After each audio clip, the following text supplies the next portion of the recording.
Hello everyone, welcome back to Jency learning with Nikita. आज की video में हम डिस्कस करेंगे एमएमपीसी 12 के मोस्ट इंपॉर्टेंट क्वेश्चंस और टॉपिक्स जो इग्नू एमबीए एग्जाम्स में बार बार रिपीट होते हैं।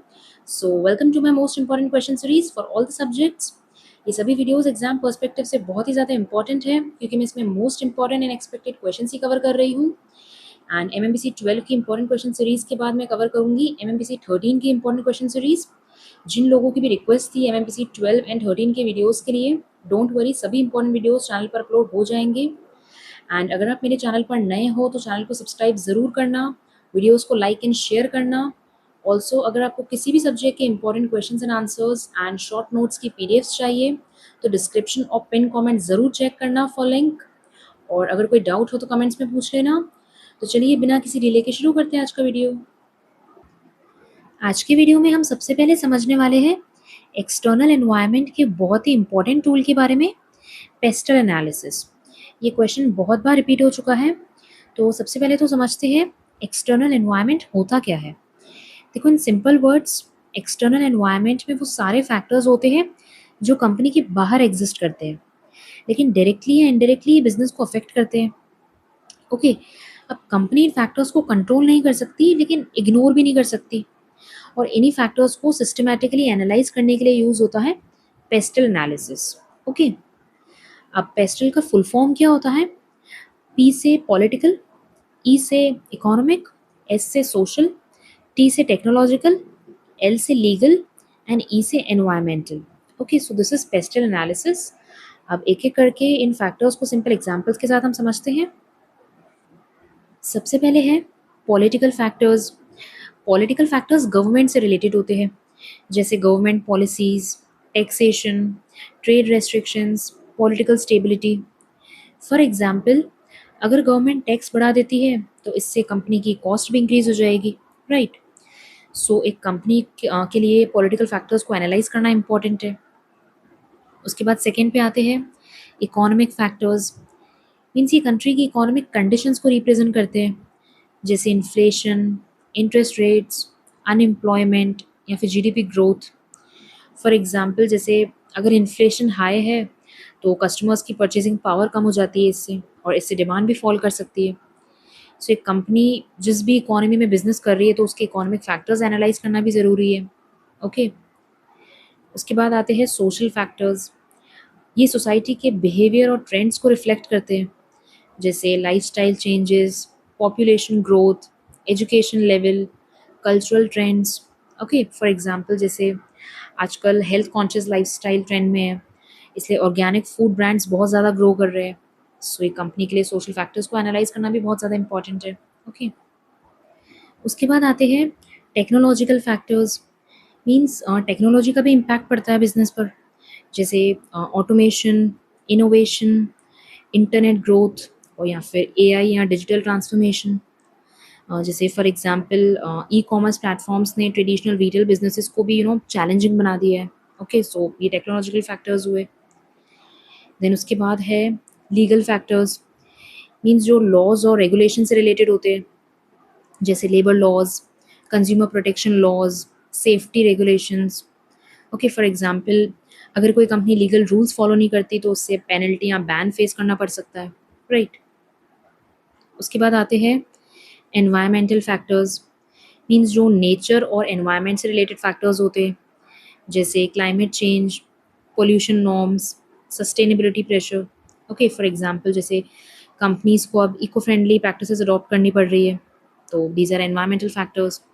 ठीक है, सो बेसिकली पेस्टल एनालिसिस एक पावरफुल टूल है जो बिजनेसेस को हेल्प करता है इस समझने में कि बाहर की दुनिया में क्या चल रहा है।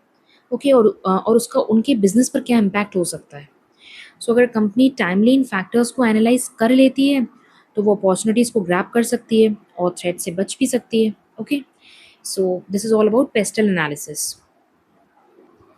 चलिए अब समझते हैं कॉम्पिटिटिव एनवायरनमेंट के एक पावरफुल टूल के बारे में, पोर्टर्स 5 फोर्सेस मॉडल। ये क्वेश्चन तो ऑलमोस्ट हर एग्जाम्स में रिपीट होता है, सो ये तो डेफिनेटली अच्छे से प्रिपेयर करके जाना। सो पोर्टर्स 5 फोर्सेस मॉडल हमें ये समझाने में हेल्प करता है कि किसी भी इंडस्ट्री में कंपटीशन कितना इंटेंस है और उस कंपटीशन का कंपनी की प्रॉफिटेबिलिटी पर क्या इम्पैक्ट पड़ेगा। ठीक है, सो इन सिंपल वर्ड्स ये मॉडल हमें बताता है कि मार्केट में कितना कितना किस लेवल का कंपटीशन है और उस कंपटीशन में एक बिजनेस सर्वाइव करेगा या स्ट्रगल करेगा। ठीक है। अब पोर्टर्स 5 फोर्सेस मॉडल में 5 फोर्सेस होते हैं जो कंपटीशन को इन्फ्लुएंस करते हैं। सबसे पहला threat of new entrants, second bargaining power of buyers, third bargaining power of suppliers, fourth threat of substitutes and fifth industry rivalry. तो चलो अब एक-एक करके इन सब फोर्सेस को डिटेल में समझते हैं। सो सबसे पहले है थ्रेट ऑफ न्यू एंट्रेंट्स, मतलब नए कॉम्पिटिटर्स का एंट्री रिस्क। मीन्स ये तो हमें बताता है कि नए प्लेयर्स का मार्केट में एंटर करना कितना ईजी है या कितना डिफिकल्ट है। मीन्स अगर एंट्री ईजी है तो इससे तो कंपटीशन इंक्रीज होगा, बट अगर एंट्री डिफिकल्ट है तो इससे एग्जिस्टिंग कंपनी सेफ रहेगी, राइट। सो ये किन फैक्टर्स पे डिपेंड करता है, जैसे कैपिटल रिक्वायरमेंट। मीन्स किसी भी बिजनेस को स्टार्ट करने के लिए अगर ह्यूज बहुत ज़्यादा कैपिटल रिक्वायरमेंट चाहिए, मतलब बहुत ज़्यादा इन्वेस्टमेंट का अमाउंट चाहिए, तब तो एंट्री थोड़ी डिफिकल्ट होगी, ठीक है ना, न्यू कंपनीज के लिए। और सेकंड फैक्टर है ब्रांड लॉयल्टी। जो ऑलरेडी एग्जिस्टिंग ब्रांड्स है, जिनके जिनके लिए कस्टमर्स ऑलरेडी लॉयल है, तो उनको बीट करना भी बहुत मुश्किल है, जिनकी ऑलरेडी इतनी अच्छी ब्रांड आइडेंटिटी है, जैसे कि एप्पल। ठीक है। उसके अलावा इकोनॉमीज ऑफ स्केल, जो ऑलरेडी बहुत ज़्यादा मास लेवल पे प्रोडक्शन कर रही है, सो उनकी पर यूनिट कॉस्ट ऑफ प्रोडक्शन ही बहुत ज़्यादा कम है, सो उनको भी बीट करना मुश्किल है। उसके अलावा जैसे स्विचिंग कॉस्ट, अगर किसी की स्विचिंग कॉस्ट बहुत ज़्यादा है तो इस केस में भी एंट्री करना बहुत ज़्यादा डिफिकल्ट है। या फिर एक्सेस टू डिस्ट्रीब्यूशन चैनल्स, मतलब अगर एग्जिस्टिंग बिजनेसेस का डिस्ट्रीब्यूशन चैनल्स पर बहुत स्ट्रॉन्ग कंट्रोल है तो न्यू बिजनेसेस के लिए मार्केट में एंट्री करना डिफिकल्ट हो जाता है, राइट, क्योंकि उन्हें कस्टमर्स तक पहुंचने के लिए डिस्ट्रीब्यूटर्स या रिटेलर्स का सपोर्ट नहीं मिल पाता। ओके, एक और एग्जांपल ले लेते हैं। जैसे एयरलाइन इंडस्ट्री में एंटर करना बहुत डिफिकल्ट है क्योंकि इसमें बहुत हाई इन्वेस्टमेंट की रिक्वायरमेंट होती है। लेकिन अगर कोई स्मॉल ऑनलाइन बिजनेस स्टार्ट करना चाहे तो उसमें एंट्री कंपैरेटिवली ईजी होती है क्योंकि इन्वेस्टमेंट और एंट्री बैरियर्स कम होते हैं। ओके, तो पोर्टर्स 5 फोर्सेस का पहला फोर्स तो ये हो गया थ्रेट ऑफ न्यू एंट्रेंट्स, जो ये बताता है कि किसी इंडस्ट्री में नए कॉम्पिटिटर्स के एंटर करने की पॉसिबिलिटी कितनी है। ओके, उसके बाद सेकंड है bargaining power of buyers, means customers की बार्गेनिंग पावर। सो ये हमें बताता है कि कस्टमर्स कितना इन्फ्लुएंस करते हैं प्राइस और क्वालिटी पर।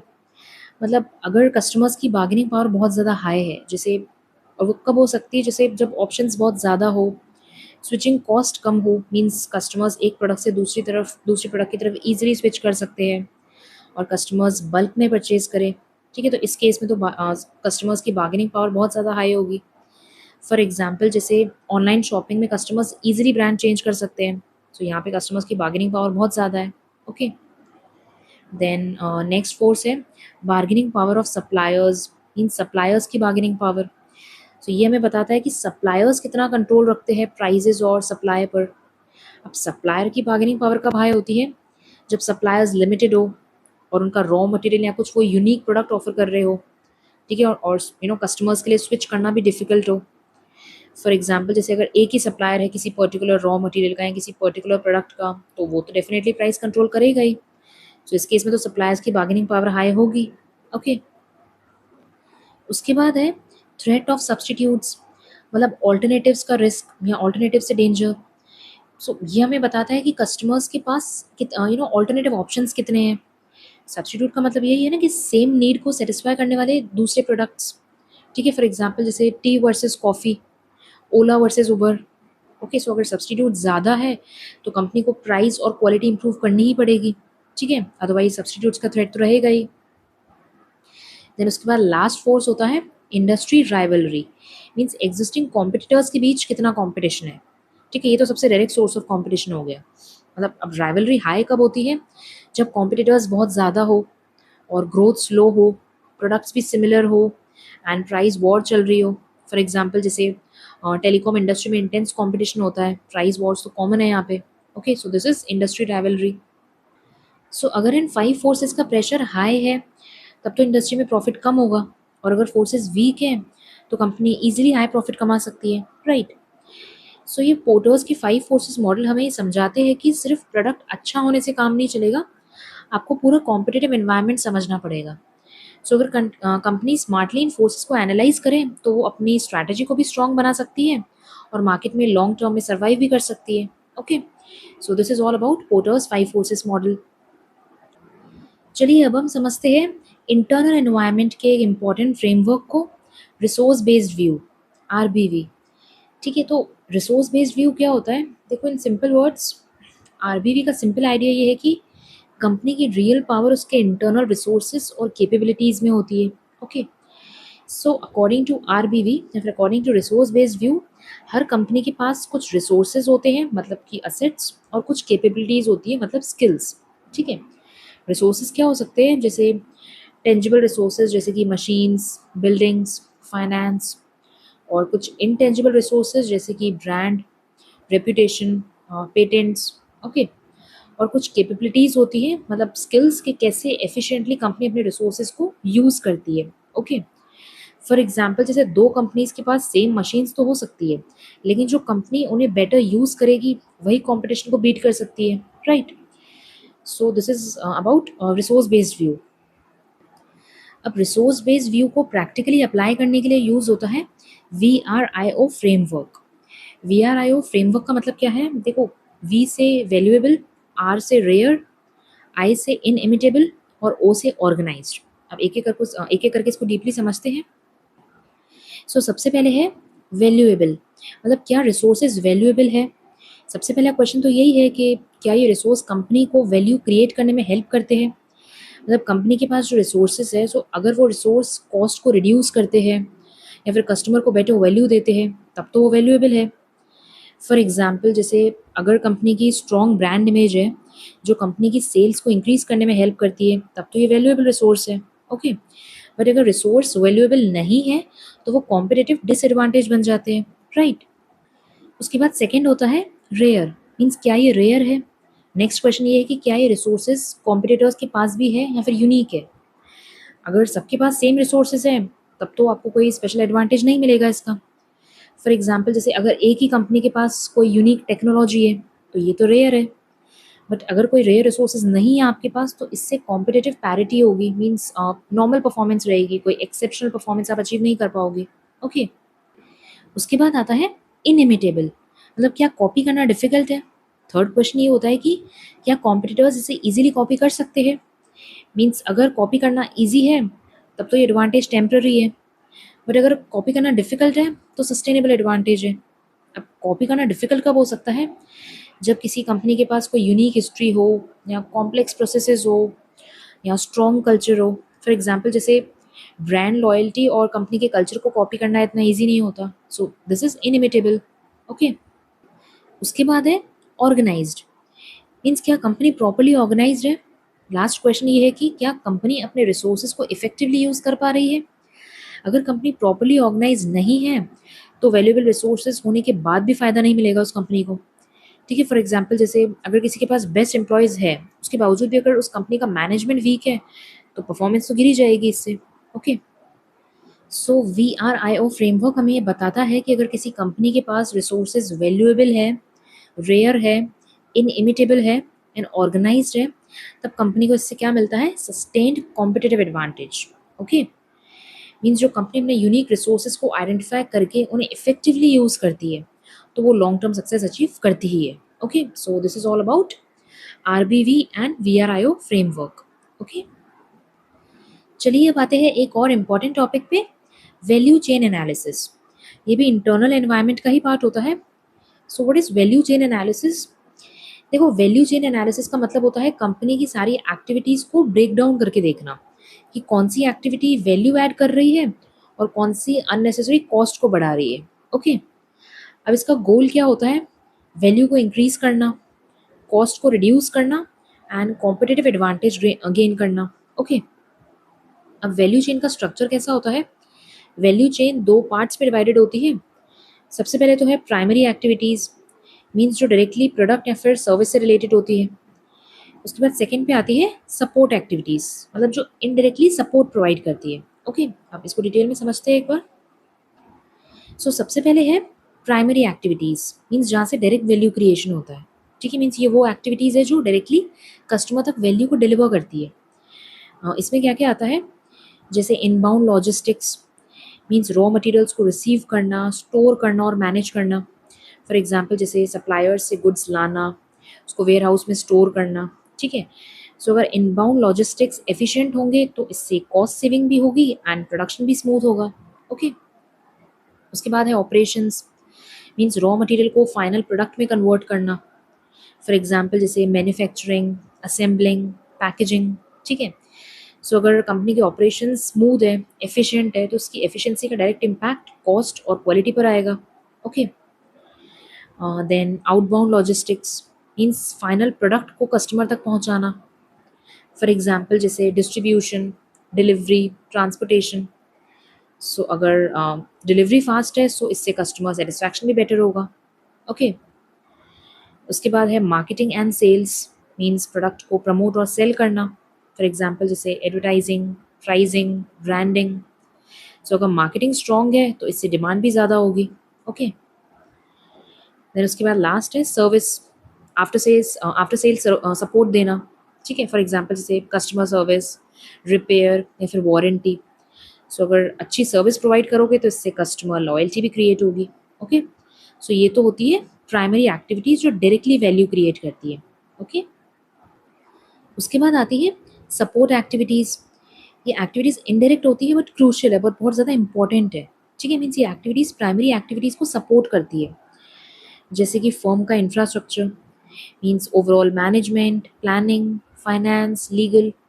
सो अगर इंफ्रास्ट्रक्चर स्ट्रॉन्ग है तो बिजनेस की स्मूथ फंक्शनिंग में हेल्पफुल होगा वो। Okay, then human resource management means hiring, training, employ development.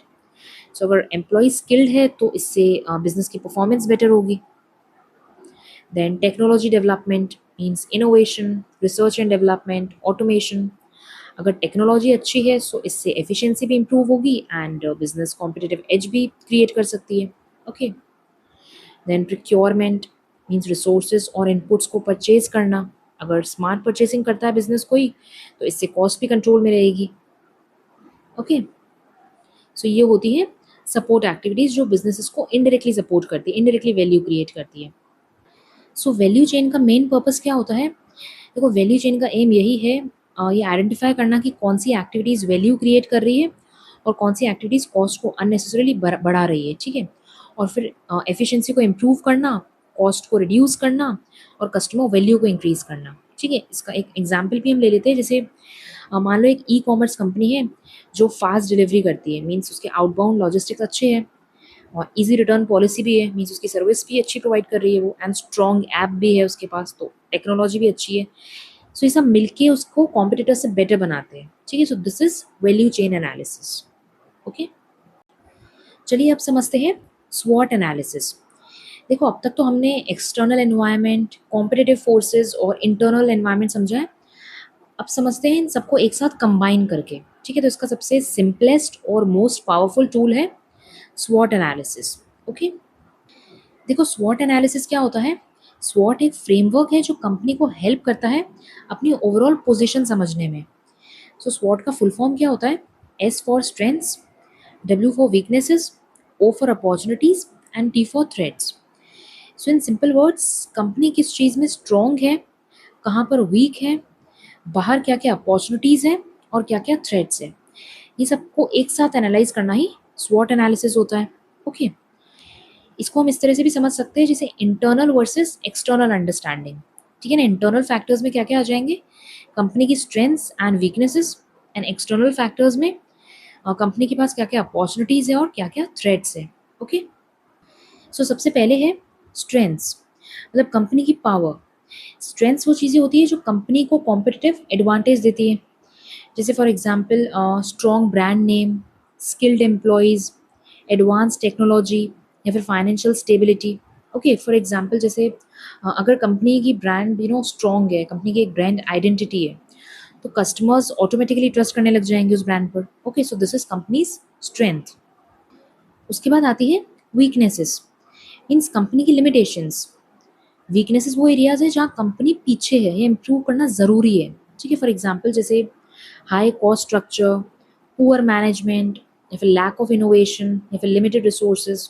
Okay, for example जैसे अगर कंपनी की कॉस्ट बहुत ज़्यादा है तो वो प्राइस कंपटीशन में तो स्ट्रगल करेगी। सो this is weaknesses of a company. उसके बाद है अपॉर्चुनिटीज़, मीन्स ग्रोथ के चांसेस। सो अपॉर्चुनिटीज़ क्या है, वो एक्सटर्नल एनवायरनमेंट में मिलने वाले फेवरेबल आउटकम्स हैं, फेवरेबल चांसेस है। जैसे for example new market entry, changing customer trends, technological advancements या फिर government support. Okay, for example जैसे डिजिटल इंडिया इनिशिएटिव, ठीक है, इससे ये ऑनलाइन बिजनेसेस के लिए एक अपॉर्चुनिटी है। ओके, उसके बाद होते हैं थ्रेट्स, मतलब रिस्क या फिर चैलेंजेस। ठीक है ना, थ्रेट्स वो एक्सटर्नल फैक्टर्स होते हैं जो कंपनी के लिए डेंजर क्रिएट करते हैं। फॉर एग्जांपल जैसे new competitors, changing regulations, economic slow down या फिर सब्सटीट्यूट प्रोडक्ट्स। फॉर एग्जांपल जैसे नए कॉम्पिटिटर्स के आने से मार्केट शेयर कम हो सकता है। सो ये थ्रेट्स हो गए।